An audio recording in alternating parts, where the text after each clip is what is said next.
Blog Talk Radio. T-minus 10, 9, 8, 7, 6, 5. All three engines up and burning. 2, 1, 0, and lift. Coach on Fire Radio.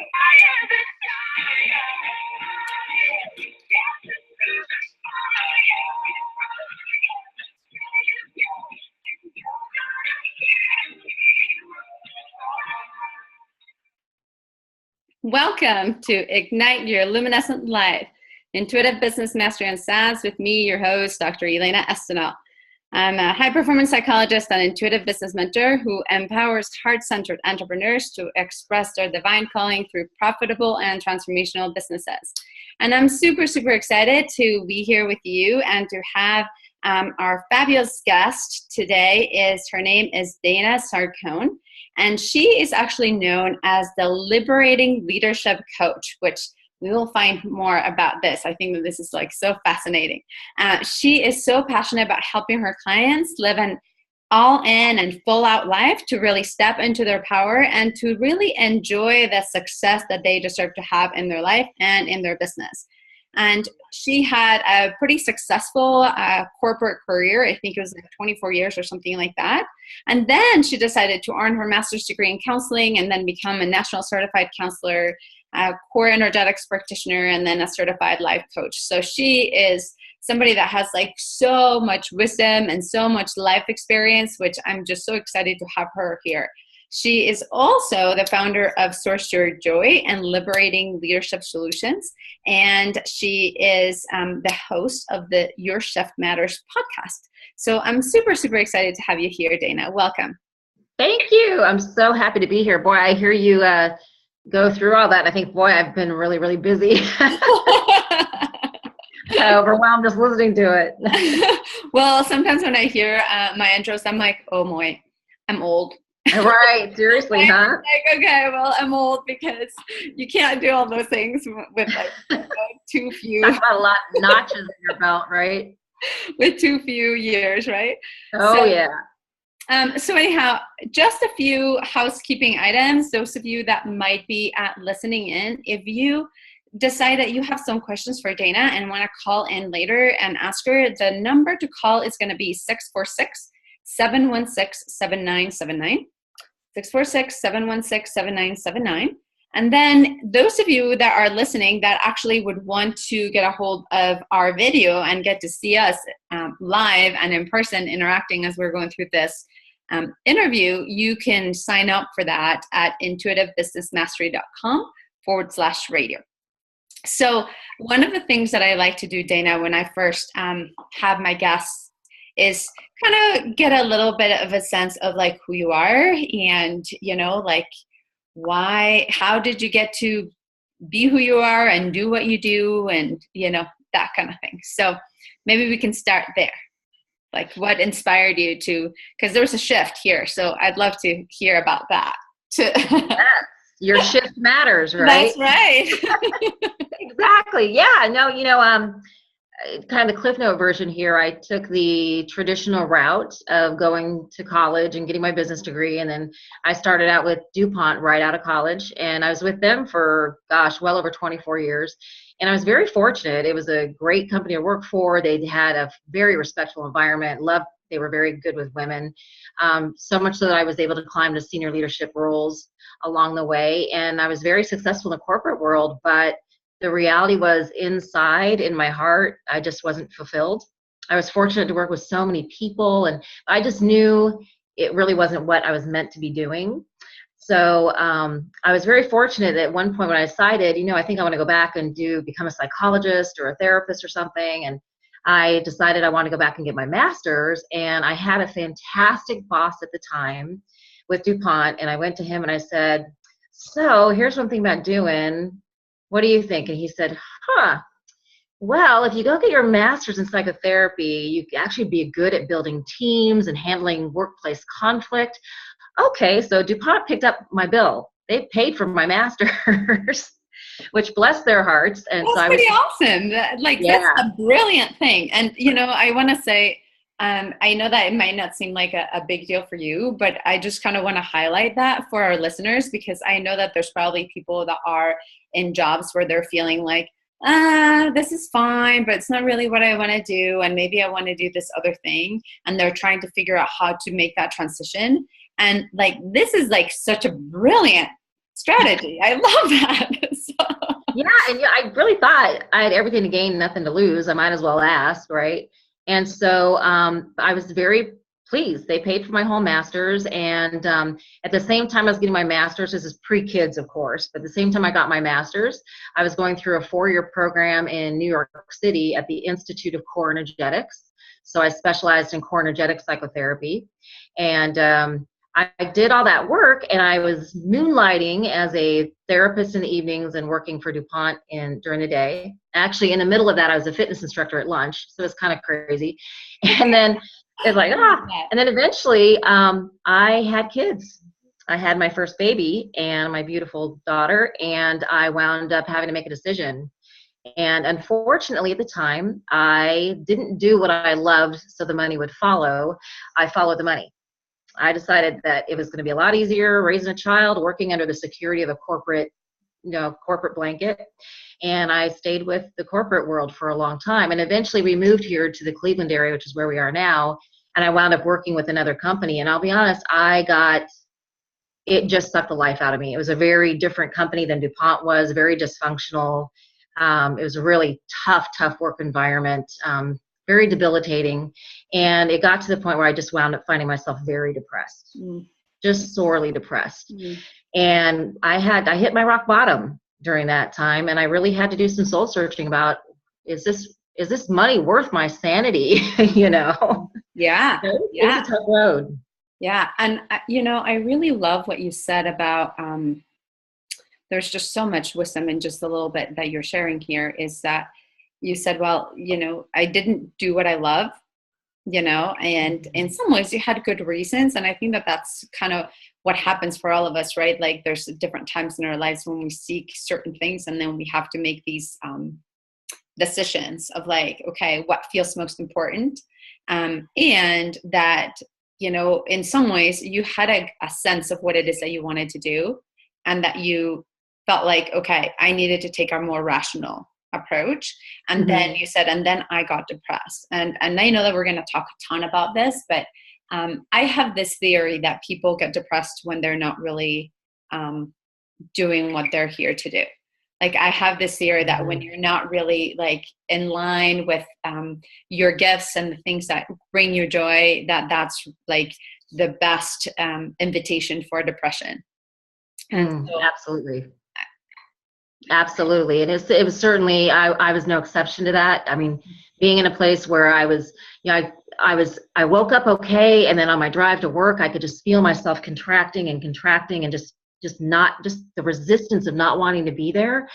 And then I would push through the day and, hold my head up high, pull up my bootstraps, put my nose to the grindstone and get what I needed to get done. And then I would leave and I would come home and I would just feel depleted and sad, because it wasn't, you're doing something all day long, spending all that time with so many people and so many hours of your day, doing something that just didn't light the fire in my belly. It didn't make me excited. I wasn't passionate about what I was doing. And so it just got harder and harder as the days passed and as the months passed, living a life that I knew I wasn't meant to live. It was so incongruent with where my heart was. Yeah. Wow. And so I'm kind of curious as to like, was this this is kind of like the rock bottom of like, wow, like I'm feeling really depressed and now I have a kid. And well, the rock bottom was I suffered for years. And this is the shame thing. In the corporate world, they say some of your very strong strengths can also be your derailer.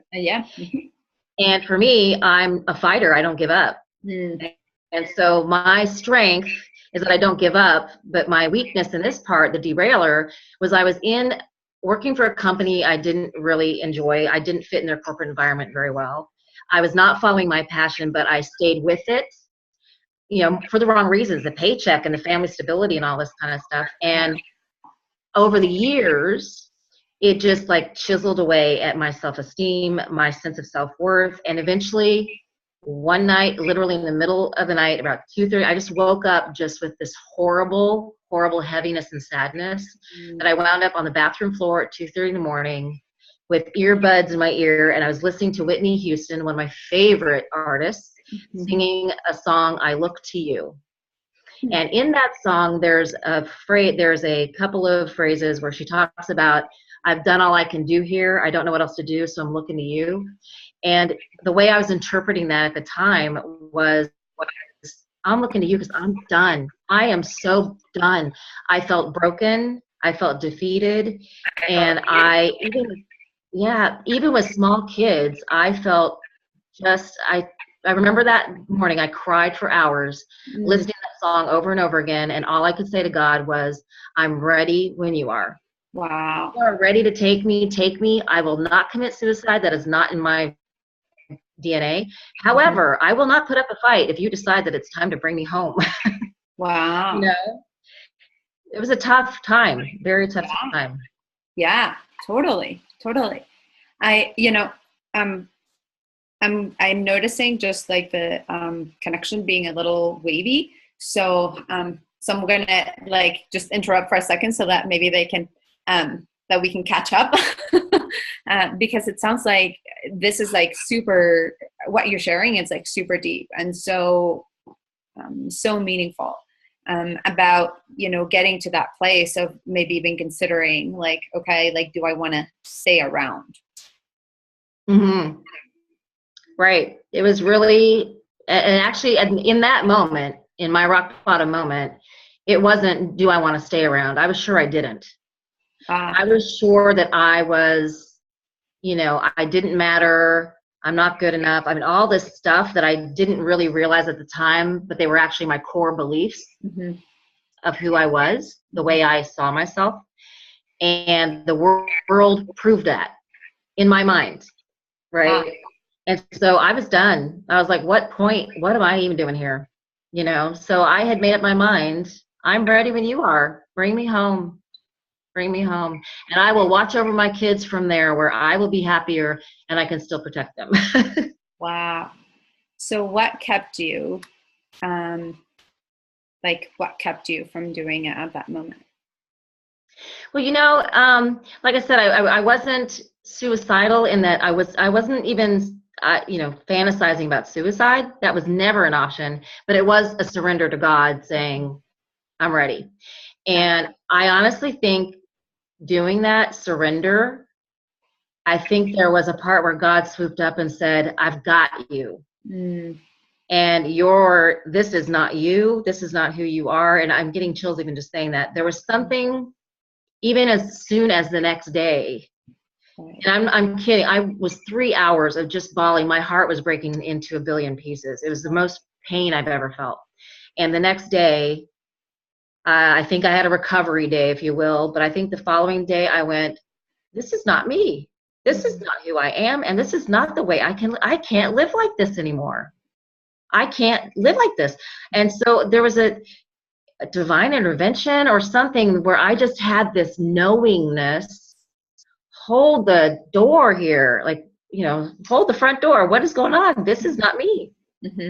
And that just kind of said, whoa, I need to make some changes here because, hopefully that was my rock bottom and I didn't get any further down, and knowing that there's only one direction to go and that was up. And I needed to really take a hard look at myself and make some pretty drastic changes. And I mean, I just, I'm so grateful for you sharing your story and your vulnerability around this, because I think that it's kind of a taboo thing, where many people actually may have experienced those types of feelings and thoughts, but nobody ever wants to admit or talk about it, right? Because it's kind of like this thing that and I mean, I know I shared with you about how after I got injured, it was kind of like, okay, everything I've worked for, it's been taken away. So I'm done, and right. So kind of, but I think that that's also a really important recognition of, I believe that our lives are precious. because we get to touch those edges, right? Like in some ways, like the greatest gift that death gives us is life. And so you sort of start putting them in a balance, right? Then all of a sudden it's like, oh, whoa, okay, so what's the gift here? And then what do I need to do? Right. And, you know, honestly, it's interesting. I can, when you're talking about people, it's taboo. People don't talk about that. I've learned that we hold ourselves to high standards. Yeah. Right. And we have this feeling that people like me don't get depressed. People like me don't get abused. People like me don't turn to alcohol. People like me are strong enough. I shouldn't be in this position in the first place. Right. That's so horrible, because think about the trap that we put ourselves in by thinking that way. And then what's worse is that because people like me don't get depressed, do you think that I ever put that out to anybody that I was feeling the way I was? I kept it as my safely guarded secret. And what happens? It starts to have so much power over you, because by keeping it a secret, why do we keep things a secret? We keep things a secret because there's shame attached to it. I felt ashamed that I wasn't as strong as I let everybody think I was, and then I let myself down. And that shame wound up being the shackle that just kept me bound and made my depression get worse and worse. And I never got the help I needed. But once you tell that secret and you acknowledge it, it's amazing how the shame melts away, and now the power that had over me disappeared. I will tell everybody that story now because I'm no longer ashamed. Right. And then I also realized that when you do tell that story, people do say, oh my God, I felt that way too. And you don't feel so alone. You realize we're simply human. We all go through those kinds of things. Totally.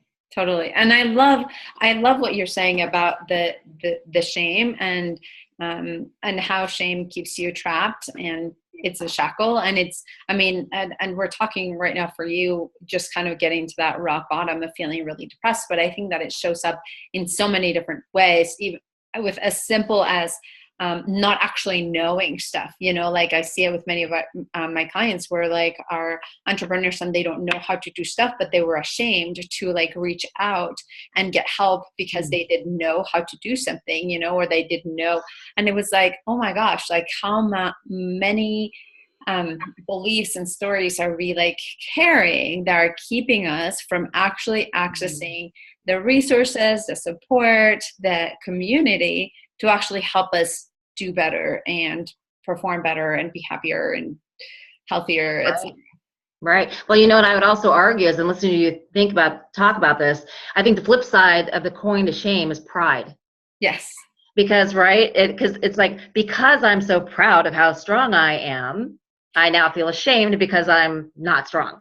Or, and so to your point around the entrepreneurship, jumping out of the corporate world into entrepreneurship, senior leader in a large, huge corporate or, company like DuPont, I should be able to handle entrepreneurship. How hard can it be? But it's that pride of, well, I should be able to handle this. So I'm just going to continue to chase my tail and chase my tail and chase my tail because I can figure this out and not reach out for help because I should be able to have this figured out. So where is it that we can acknowledge where we can lean on somebody, where we're not quite getting it, whether it's mental health, whether it's tactical around learning strategies or how to do something. It's so interesting how we all just refuse to wave that white flag and say, I need some help here. Hang on, Totally. And and what I see it is, I see it so much with executives, right? Like corporate executives, high performers and entrepreneurs, right? Like, so there's this sort of, and athletes, which I work a ton with athletes as well. Like, so there's sort of this belief that, you gotta be strong and you gotta be, right? Like we have this pride about being strong and resourceful and perseverant. Like we work hard, we're going to figure it out. Right. And it's like, and I love it. They said like, and then I'm like chasing my tail. I'm like, oh my God, like so many people are doing this. Right. And thinking like, no, I should be able to figure it out. It shouldn't be that hard. Like and they're like wasting like so much time, so much money, instead of being able to be like, yeah, fine, I'll invest. I'll have somebody show me the way, easy. Like, let's let's do this. Right. And I think part of that also is lack of confidence. For sure. If you're not sure about yourself and your capabilities, or we talked about core beliefs a little while ago around mine, where I don't matter, I'm not enough. Mm-hmm. And if you have those kinds of core beliefs, you're most likely not even aware of them. They're subconscious. Yeah. And you're literally holding on to these subconscious core beliefs, and you are actually making choices right that align with those core beliefs, not even knowing it. So the choice is hanging on to fear, because, oh my gosh, this putting myself out there is going to be too scary. What if they don't like me? What if I look like an idiot? All this kind of stuff comes in, and that fear is a nasty little booger. Fear wants to just screw with you. I was to say another word, but I can't remember if this is rated G or not. Fear is a real dynamo to deal with, right? Yeah. It gets in the way all the time. But I find that fear is so present, and it's present because of these core beliefs that are underneath that we don't even know we have. So it's so important to uncover all that stuff. Well, I mean, and I love what you're talking about, both the core beliefs and the piece about, what you talked about, shame, and the upside of that is pride, because really what it is the ego, right? Like these are the structures that our ego puts in place to help us feel, to erect kind of this false sense of confidence, right? That then all of a sudden, all the core beliefs then form this nice little layer and box that is meant to keep us safe, right? Like, I mean, and that's really our ego's job, is to keep us safe. And so every time that we feel like we're doing something that feels scary, it's like, red flag, don't do that. Don't do that. Right. But then, so here's the philosophical question, right? Which ego are you talking about? The ego or the superego? Because they're different, and one ego is meant to protect you and be your survivor and to help keep you from getting into some dangerous or hurtful situation. But then there's the other ego that compensates for the lack of confidence, the low self-esteem. Right. And ultimately, right, like they're all functioning all beautifully in tandem, so that which I think it's why it is so difficult to actually make any kind of shift and any kind of change and transformation, right? I think that that's part of the reason why we need to have that support and have somebody holding our hand in doing those kinds of things, because especially when you're doing something, it's like hard to see when it's like way up here, right? Like, you can't see the forest through the trees. No, you can't, I mean, and even if you know it all, I think that that's a really important piece. It's like that there's this difference between just knowledge and an application. And sometimes you just, like, even if you know the stuff, you need to have somebody like kind of guiding you to make the application, because it's a different perspective. Well, yeah, that goes back to, like, there's the part of you that I know what I know. There's a part of you that I know what I don't know. And then there's the biggest part of you is I don't know what I don't know. That's where the danger lies, right? But that's also where the transformation lies too. Totally. So then tell me a little bit about, tell me how, this is a question that I like to ask all of my guests. It's like, how did your intuition and your intuitive knowing factor into kind of the decisions that you make as you started making them? I think first and foremost, it was my part of taking charge of my life, really acknowledging where I was, acknowledging that I was not in a good place, and owning that, because, like I say, you can't change what you don't acknowledge. Right. So really acknowledging that, and then also having the awareness around how is this impacting my life, and then tuning into my higher self, the part of me that really does know that I was here for a reason. I have a life of close calls. I have many times where I probably should have died and I didn't, and probably for another podcast, but several times where, the doctors are telling my parents, you better start making arrangements. And so I have a very strong sense of a higher power. And I think connecting to that, and then starting to do more digging around some of the things I was always curious about, and I had some gifted ability in, which is around energy. Yeah. and transformation and stuff, and really starting to own that and open up that world for myself, it really helped to change everything. But it really was fine tuning and getting in touch with who I really am and what I really want to do. Yeah. And I love this. I know that you and I connected for your podcast, and now we're like these little soul sisters, like, that I was kind of like a cat. Like, I have all these lives, and you're like, what? Me too. Right. Oh, yeah. But I think what I love, and is that even though, like throughout your path, you were listening, and there were moments when you were listening and taking action, and there were moments when you were listening and not taking action. So the way that I hear, some of the choices that you were made, like asking your boss, was like, you were listening and you were taking action. Like somehow along the lines you felt like you needed to do this energetic work and energetic training, and so like you didn't even know how it was going to fit in. But you were like, okay, yeah, that sounds interesting, and I'm going to just do it. And you were listening, and then it was kind of after you had your kids that you were like, all right, like, what's the rational thing to do? Right. Well, it's interesting. Truth be told, in all transparency, when I decided to leave, the company that I was with, that was dysfunctional, didn't get along, we just didn't jive. And I decided to leave that company. It was a decision of, I have had 24 years in the corporate world. I've climbed the corporate ladder. I'm an older mother. My kids are really young. I'm just going to be a stay-at-home mom and I've the career, been there, done that. I'm going to pay attention to my kids. And I am so appreciative and in such admiration of every stay-at-home mother, I have to say. But I realized that just was not for me.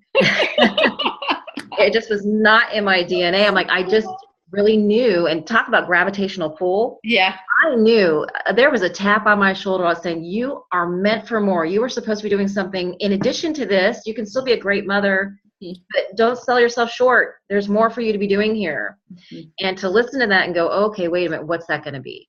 Right. And then I had this therapy background. I was a therapist and I was a corporate leader. So what would make sense? Right, to do this leadership coaching and do it on a personal level in one regard, but also do it in a corporate level where I can help people focus on the inside part of being a good leader. It's not the tactical of how to negotiate a contract or how to, create a motivated sales team. It's what can you do and what can you work on inside yourself that can then translate into you being a pretty kick-butt leader for yourself and your family and for everybody around you.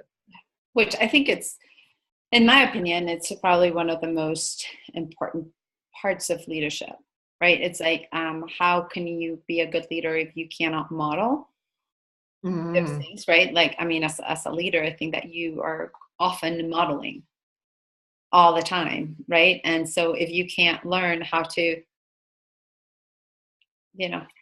expand and grow and be a good person, then how can you translate into being a good leader? Right. That is so true. Because it really is about leading from the inside out. And that's actually a good distinction for me to make too around my process and my pain and my path was, I am a personal development junkie. If you go to my bookshelf, all you will see is motivational self-help books. You will not, I don't read fiction, never have. Me neither. Unless my teacher told me I had to, right? Then okay, look out, Huckleberry Finn, here I come. Oh, that's too funny. I love it. My husband's like, why are you always working? I'm like, what do you mean I'm working? I'm just reading. He's like, yeah, but you're reading stuff for work. And I'm like, no, this is what I like to read. Exactly. No, this is the fun stuff. Exactly. And I love that stuff, right? But here's what I've learned through my process. And even don't forget, I had my rock bottom moment while I was already a counselor. Oh, right? Yeah, right. We're not immune, right? Oh, no, totally not. Exactly. But here's the thing. I will tell you the distinction. And I had this big aha moment, seriously, not too long ago, about what made the difference. Is I was working on myself, not in myself. The yoga, fantastic. The meditation, fantastic. All that kind of stuff is helpful, mindful. It's all great, but that's working on myself, not in myself. What's my core belief structure that's holding me back, that I'm aligning with every single day that has got me stuck? What are the limiting beliefs that I have? What kind of pain points do I have? Where's this wounded little girl inside of me that says, oh, no, no, no, no, no, don't go there because that's not safe. The last time we did it, I got crushed. The last time we did something like this, I got hurt. Right. Right? So I worked in myself to identify, and that's what made the big shift. All that other stuff, working on yourself, perfect. I think it takes the edge off and it can make a shift, but it's not transformative. Correct. In a way than if you work on in yourself. I couldn't agree more. I couldn't agree more. And in some ways you sort of weaved beautifully into kind of how you work with your clients, but maybe if there's something else that you want to add to what you just said about the kind of work that you do with people. And yeah, so through my own experience, I kind of wound up where I am today in the way I work with clients through my own process, my own path. And I love the fact I can literally say I've walked 100 miles in your shoes. I have been there. So it's just been a great path for me. I'll tell you, originally when I knew something was missing, I could feel this hole inside of me. I didn't feel fulfilled. I went to the traditional talk therapist, did that for years. And I literally can tell you, I can't count how many times I left the therapy session going, got out of that one. Like there was a part like I felt like, oh, good, I didn't have to go there with her today. Right. I didn't have to break down and cry. And I literally, not consciously, there was this, I organized around trying to get out of having to tell her my stuff, right? Did I get anywhere? No. And then becoming a core energetic therapist, with core energetics, it works with your energy. So emotions are energy, thoughts are energy. And we as a human, we are walking around as one big ball of energy. Yep. And because of our emotions, when your emotions are not fully processed and they're suppressed or repressed, as you know, they get stuck. As energy blocks in our body. So we may have energy blocks, we may have energy leaks and all this kind of stuff. And so that's the premise of the core energetic model. It's psychotherapy, but it also incorporates the energy system of our bodies. And it incorporates, so it's a three kind of thing, mind, body, spirit. But the work is done through traditional psychotherapy aspects, but it incorporates breath work, movement, sound, and touch. So it's very powerful. And so when I shifted from a traditional talk therapist into a core energetic structure as a client, it completely changed me. Because even though I had resistance, like it's all about expression, right? So if I'd come into a session angry, I'd have a big, huge styrofoam cube and a bat that I could, because guess what? When we're angry, what do? Yep. We don't feel it because we've been taught to be a good boy, good girl, don't act that way. So it gave me permission to be fully expressive. And underneath all that, anger especially, underneath that kind of stuff is the pain. So I accessed so much pain that I hadn't had before. So I started as a core energetic therapist, and then just this past year, I had taken an energy medicine class through Donna Eden, one of her practitioners, and it blew my mind. I learned how to work with energy in a completely different way, so that now I can help people all over the world, and they don't have to be in my office kicking my cube.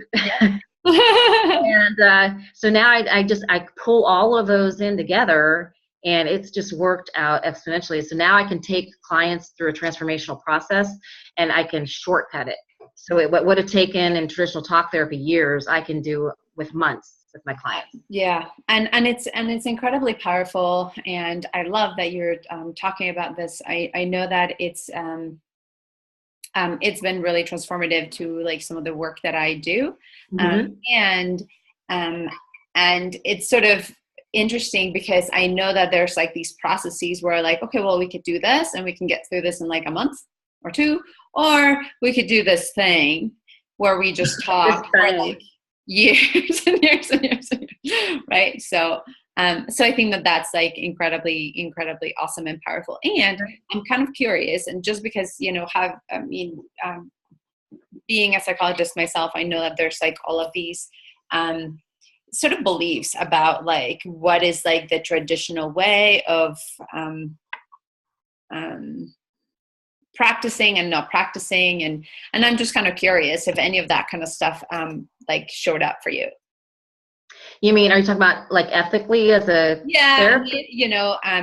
Ethics and just like so like, I'll tell you a little bit, like when I became a coach, and I was like sort of shifting, I was kind of thinking like, okay, well, like, can I do that? Like, like I was so wrapped up in my, The boundaries, right? of being a psychologist. I was like, okay, well, like I can't do this thing. And and so I felt like I knew that I needed to do other things. But I didn't actually do it. I didn't actually started moving on those things for a couple years because I was like very afraid of like, okay, well, like that's like outside of the bounds of what this blah, blah, blah, And so, I mean, for me, it was kind of recognizing like, okay, I can work as a coach and then this is what this is going to look like and I can start a new business and blah, blah, blah. But there was like all this stuff that I had to work through to kind of allow a lot of this energetic and spiritual work to flow through me. And so I was just kind of curious about whether any of that stuff came up for you. Yeah, I think definitely, it's really about we're transforming along the way as well, right? Oh, totally. Yeah. Which is, I think it's beautiful, right? Like, and you transform and then you think like, oh my gosh, like I can't do this. And then all of a sudden it's like your client is telling you, like, it's like almost like begging you, and then you're like, okay, well, and then they're like, oh my gosh, give me more of this. Right. And then you're like, oh, well, yeah. And that's a good point. Cause I think where I had am I a psychotherapist? Uh-huh. Am I a core energetic practitioner or am I an energy healer? Right. And the reality is, I'm a liberating leadership coach. I transform my clients. How'd you like that plug? Pretty good, huh? I transform my clients, right? It's the end game is still the same. The goal is still the same. To help people deal with what's ailing them. Right. To heal that inner child so they can be the most awesome, amazing people they can be. So the process is the same. Now, then I realize I'm all of that and I'm a leader. Right, you are. You can take the girl out of the corporate, but not the corporate out of the girl. So I've got that kind of corporate edge to me too. Uh-huh. And I think that it's really about just the different tools that I have at my disposal now that allows me to bring the most value to my clients I can possibly bring. And it's also about you coming, I think, bringing your whole being, which I think that's really beautiful. I know that's really transformed just how I show up in any kind of sphere, but just realizing like, this is all of who I am, like I am evolving and transforming and growing. And if I don't bring all of who I am to that interaction, then I am actually like not serving my clients at my highest and in their best interest. Yeah. And you know what, though? That goes right back to a theme that we mentioned earlier. We're selling yourself short. Yeah. Because when you do that, when you sell yourself short and you're not living aligned with all of your greatness, then guess what? Here comes depression. It's knocking at your door because, because you wind up just sinking and it's like quicksand, like psychological quicksand. Totally. And it's about embracing that and doing it with pride. So to your point, I live in a small town, outside of Cleveland, and I'm doing this energy work. I haven't seen any evidence of anybody who does meditation, like that kind of stuff. Uh-huh. And oh my God, they're going to think I'm a freak and da-da-da. So what was that? Core belief. I'm not good enough. I don't matter. Mm-hmm. There's the judgments, right? Yeah, totally. So I kept myself quiet for a very long time. I'm doing all this virtually because out there they understand me. They won't get me here. But the reality is I'm getting certified. Today is like my last day to get finished on my certification. So I got a lot to do after this. Wow. But I have a lot of people that have come to me and they volunteered their time for me to do sessions with. I've had great success with them. And now people in the town know. And I thought, you know what? The heck with it. Here I am. Right. And what I do either resonates with you and calls to you, or it doesn't. Mm-hmm. That here I am. Which I love, love, love. And I just kind of want to emphasize this so much, especially for some of the entrepreneurs that are out there listening, that we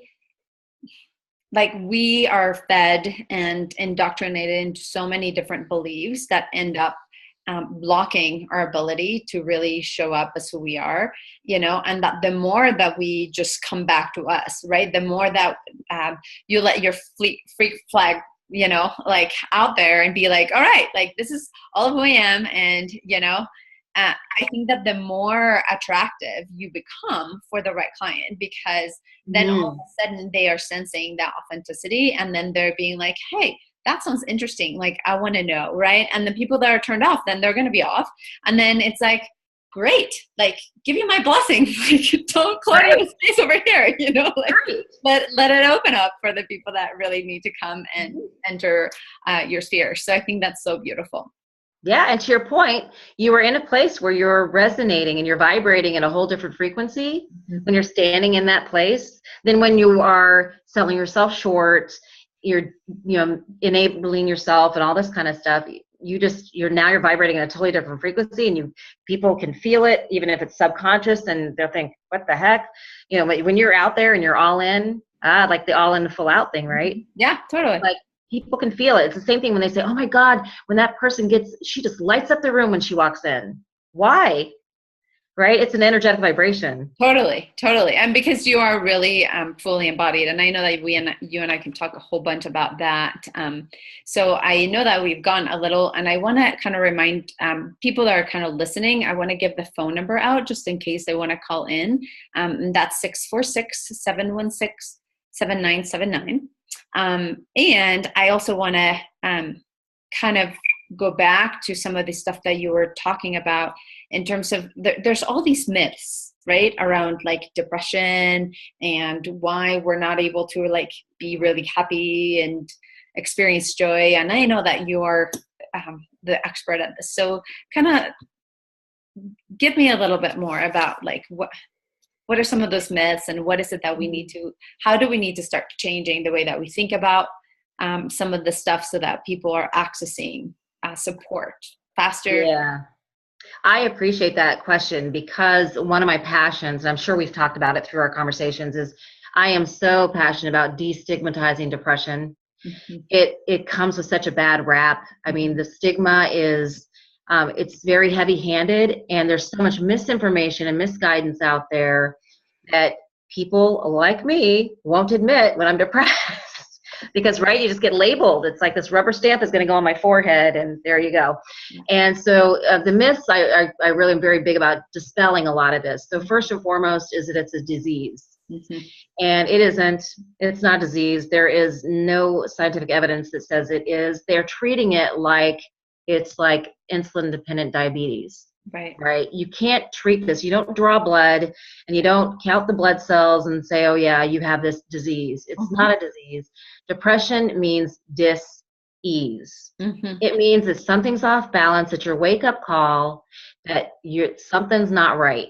Right. Heed that wake-up call and do something different. So it's not a disease. People need to understand that, because we're buying into that, because if we buy into that, it makes it really easy to go for the quick fix and the happy pill, doesn't it? If it's my gosh, yes. And I mean, and I always talk about people want magic wands and crystal balls, and exactly, right. and it's like precisely the thing that doesn't actually exist, right? So. Right, exactly. And the other thing is that depression is controllable. It's not controllable. It is something that the more you try to control, the worse it gets. Right. So the old adage, what you resist persists, thing here. Because what we do is we try to control it through suppression. We try to not feel our feelings. We try to control it by distraction. We may avoid having our feelings by watching TV or by drinking too much, and these kinds of things that only exacerbate it and make things worse. So it's really not controllable. We may also bully ourselves, right? Yeah. We say, oh my gosh, snap out of it. And, you idiot, you should be able to do this. Why can't you figure this out, kind of stuff. Oh my gosh. So we can't control it. You really can't. And if you don't do something about it, it gets worse. The other thing is that, and here's the big one, people assume that, oh my God, if you're suffering with depression, it means you can't function. And I have been making a depression test available to everybody for, a few years now. And I've been keeping real strong tabs on statistics. And I know from my own experience that, so 80% of people that take my test are either mildly depressed or moderately depressed. Wow. Very few of them are severely depressed. But they felt depressed enough to come to me and take a test. And I know for me, I was moderately depressed. I had that one rock bottom moment, sure, but generally speaking, I was dysthymic. I was just kind of on this low, numb feeling for a very long time, but I was high functioning. They try to say people with depression are laying in their bed with the blinds drawn and they're in their bathrobe and can't get up, and that's severe depression.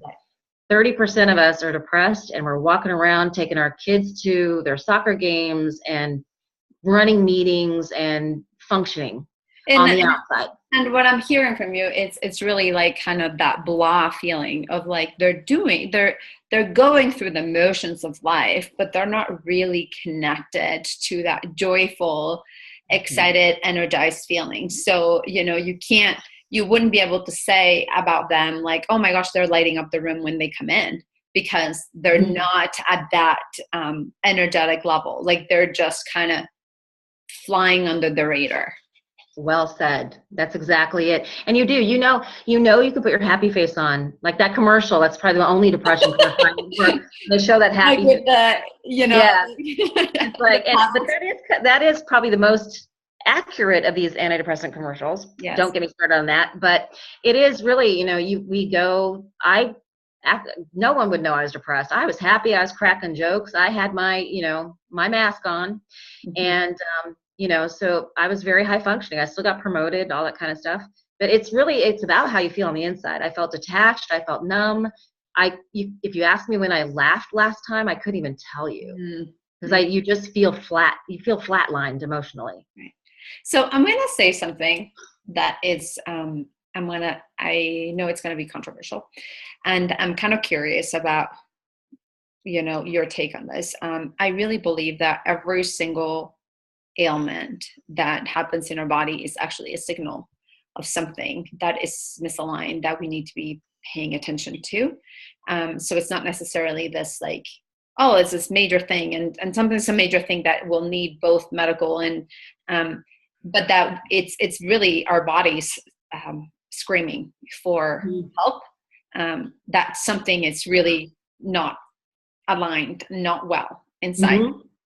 So I'm kind of curious as to your. I am 100% aligned with you. I'm not misaligned with you.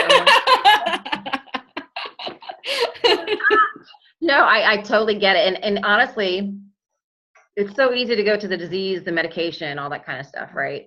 And really, you're just putting toxins in your body. I mean, that's hard. But there's an energetic imbalance. There's all kinds of imbalances there. And I think the energy piece of it is key. If we remember that we are all energy.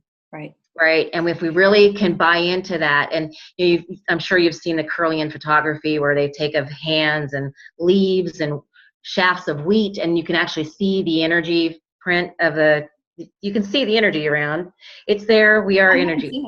And it's, oh my God, I'll have to send it to you. Yeah, it's beautiful. And so energy imbalances is it. Emotions are energy, thoughts are energy. If you don't process emotions well, and you have a really like intense emotion that you hold in and you don't express, and right, what's going to happen? It winds up stuck. It winds up lodged in your body, and it gets suppressed and repressed. We all know, psychologists, right? We know suppression and repression, and that happens, but that's energy. That energy creates problems because it's like it short circuits our full energy system. So you don't go light up a room.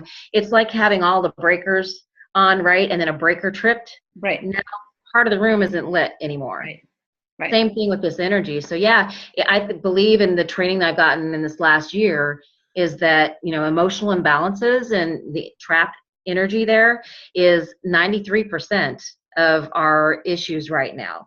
It doesn't, now releasing all that doesn't cure true disease. It doesn't, or fractures and all injuries, all this kind of stuff, but there's energy around it that can be resolved. Absolutely. It can totally change your life just by working with the energy. Absolutely. Absolutely. So what are some, we have about 10-ish minutes. So what are some of the most important things that maybe you would want to tell us about what are good steps for people to take when they're noticing some of this stuff? There's all kinds of books you can go read about, and I consider depression, stress, anxiety, all in the same bucket. They're really just different names for a lot of the same. Say this again. You consider depression and what? Depression, stress, and anxiety. Okay. All in the same, they're playing in the same playground, And it's really, if you want to overcome that stuff, if you know something in your heart isn't right. I mean, we all feel, we know it, right? It's whether you're willing to pay attention to it that matters. Right. And I think for me, the process, you can look at a book and you see 7 steps to your journey to joy or these kinds of things. I am a little, me, I'm edgy and sassy, right? So my thing is literally. That's why we got along so well. Exactly. That's why, my 2 signature talks are mastering your shift and kicking some glass. I love that. Right. But yeah, it's all this edgy stuff. So it's a 4-step process. It's get real, reveal, deal, and heal. Because you have to really, it's about acknowledging. I think part of the issue, we talked about pride, we talked about shame.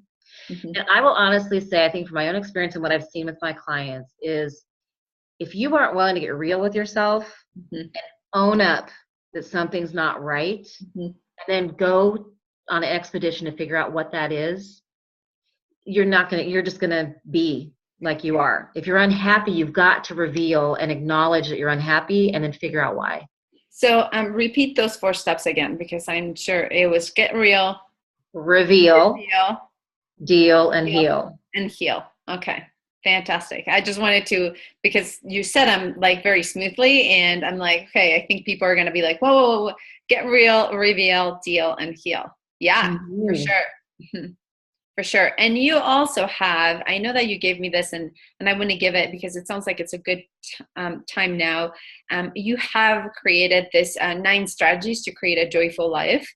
And I think that probably, shares some of your process. And so if you want to get the 9 strategies to a joyful life from Dana, you would go to sourceyourjoy.com. And is that your website, Dana? Yep. Sourceyourjoy.com. Great. So you will get to know more about Dana there. And you also will be able to download the 9 strategies to live a joyful life. I believe that you also have a depression screen or something like that. And is that also on your website? Yep. If you go to sourceyourjoy.com/depression-test, okay, you can take my test and you'll get immediate results. Great. Because I think that's also another fantastic resource that you have. That's part of the get real, right? Understand where you are. So I'm kind of curious because, so in my experience it's funny because I've worked with all kinds of people, and as much as I'd like to say, we talk about like, talk to the specific people and the niche and all the stuff, there's some things that are true about all of us as human beings that show up for everybody, whether they're about to like call somebody like you to get help for depression, or they might be, calling somebody like me to get help with their business or joining a mastermind. Like it feels like there is this kind of what we're talking about, this ego and this fear that comes up that is a lot more about the time and the money excuses. And it's really about the holy shit, I'm going to actually have to like do work, and I'm actually going to have to look at stuff and embark in this transformation. And I'm not sure that I am ready to do that. Well, you know what though? I think that it's really about how bad do you want it? Because one thing I always tell people is that if you aren't willing to make the change and you're miserable, but you're still not willing to take the step to make a change, there's a secondary benefit you're getting. Absolutely. You're getting something from it that's serving you. Either being depressed is causing people to dote on you and care for you more than they did before and give you more attention because they want to make sure you're okay. There's always this little hook, right? Totally. And that goes to the get real part again too. If you want to make that change with something stopping you, what's that hook? That's part of the get real process. Yes. What is that hook that's keeping you there? And then once you identify that and you realize, okay, what's the trade-off? All this doting and attention, or going out and living my kick-ass life and I'm just conquering the world, which one do you want to choose? I love that. I mean, and I wanted to ask you this because I think that probably that get real peace. It seems like, oh, that'd be not a big deal, right? But it seems like that's actually like one of the biggest hurdles that people need to get through, is that get real peace of like being willing to look and really. Totally. Well, because of the shame, because of the pride and ego, and because of fear. Those three don't play well together. Or they play really well together. Yeah.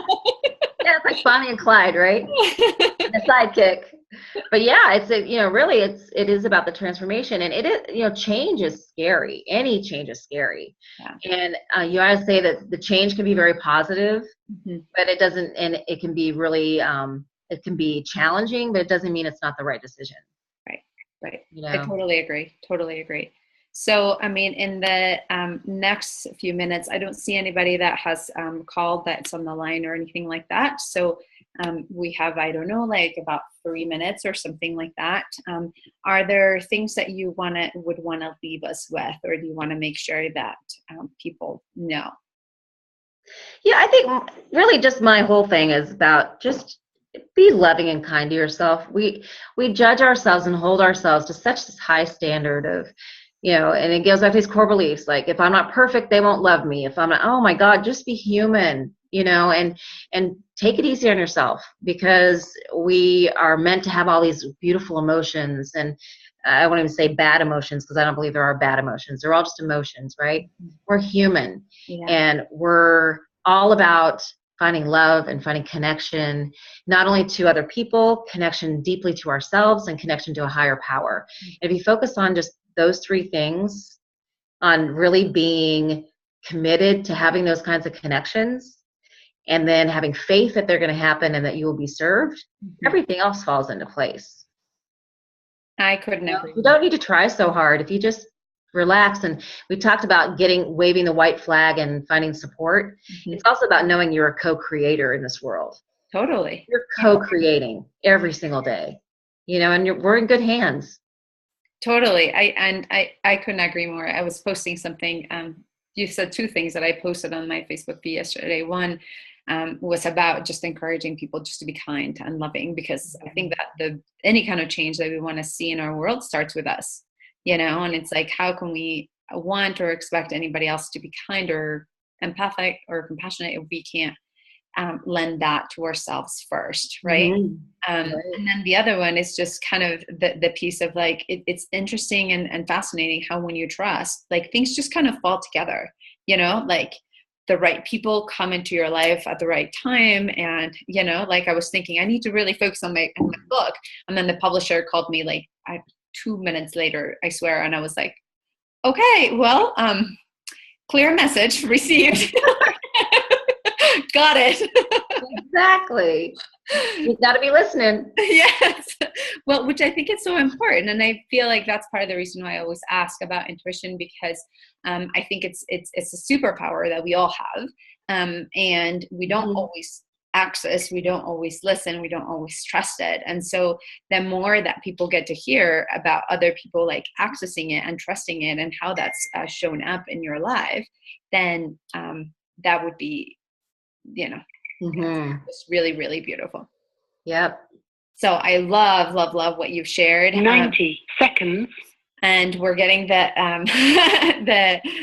reminder. So I want to give your website again. Sourceyourjoy.com is where you can find more information about Dana. You will get to have the 9 strategies to live a joyful life. And then you can also access her depression screen. I know that you and I could probably talk for like a really long time. We say that every time we talk. But I'm so grateful for you willing to share your story, your vulnerability, and your expertise with all of us. Oh, well, thank you. I knew it would be a blast, and I'm very, very grateful for the platform to be able to be here with you today. Thank you. Thank you so much, Dana. And please reach out to Dana at sourceyourjoy.com. And then if you want to get a copy of our video recording, you can access that at intuitivebusinessmastery.com. So until next time, defy the ordinary, become extraordinary. This is Dr. Elena Estanol signing off, and we will see you soon.